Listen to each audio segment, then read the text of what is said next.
A Bureau of Immigration lookout order has been issued for Senator Bato de la Rosa.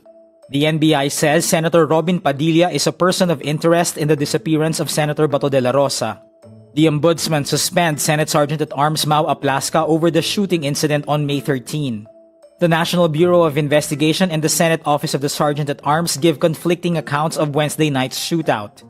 And the National Grid Corporation raises yellow and red alerts over the Luzon and Visayas power grids for a third consecutive day.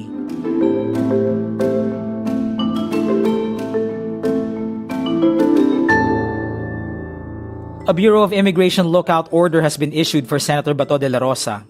The Justice Department announces Friday, May 15, the International Criminal Court warrant against de la Rosa for crimes against humanity was the basis of the ILBO. An immigration lookout bulletin order is used to monitor a person's movements, but it cannot prevent people from leaving the country. Only a precautionary hold departure order or a hold departure order issued by courts can do that. Acting Justice Secretary Frederick Vida also confirms Friday the Philippine government through the Philippine Center on Transnational Crimes had already received the ICC warrant. He also says there is information available to them to determine De La Rosa's whereabouts. De La Rosa was the former Philippine National Police Chief who first implemented former President Rodrigo Duterte's drug war. National Bureau of Investigation Chief Melvin Matibag says Friday, May 15, Senator Robin Padilla is a person of interest in the disappearance of Senator Bato de la Rosa. Senate President Alan Peter Cayetano confirmed Thursday de la Rosa left with Padilla at 2:30 a.m. that day. That was hours after gunfire broke out between personnel of the NBI and the Senate's Office of the Sergeant-at-Arms. The gunfire happened on the bridge connecting the offices of the Senate and the GSIS in Pasay City. He adds Cayetano owes the public an explanation on the incident because De La Rosa was placed under the Senate's protective custody. De La Rosa had been absent from the Senate since November but surprisingly attended the plenary session on Monday, May 11. He took part in the successful coup against Cayetano's predecessor, Tito Soto. Ombudsman Boying Remulla announces Friday, May 15, the preventive suspension of Senate Sergeant-at-Arms Aplasca over the Senate shooting incident on May 13. Aplasca is suspended for 6 months with no pay. The suspension also takes effect on Friday. Remulla says, quote, something of this magnitude can't be ignored. He adds, quote, this is a serious matter. In an office founded by the Constitution, these happenings are not acceptable. The Ombudsman imposes preventive suspensions during investigations to preserve impartiality. Remulla also says they are looking at possible offenses of obstruction of justice, failure to maintain public order and safety within Senate premises, aiding and abetting a criminal or fugitive from justice, and gross neglect of duty. The National Bureau of Investigation says Friday, Aplasca is also a person of interest in the disappearance of Senator Bato de la Rosa last Thursday. Aplasca is de la Rosa's classmate at the Philippine Military Academy. The National Bureau of Investigation and the Senate Office of the Sergeant-at-Arms or OSAA tell two different stories on the shootout at the Senate Wednesday, May 13. The NBI's version is echoed by the administration of President Ferdinand Marcos Jr. Senate Sergeant-at-Arms Aplasca's version is backed by Senate President Alan Peter Cayetano.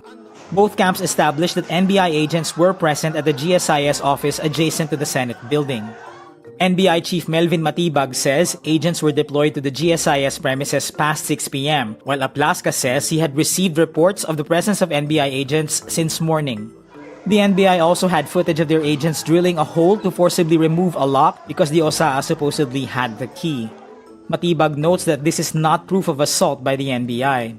But Cayetano says the presence of armed men and the drilling were interpreted as an attempt to breach the Senate premises.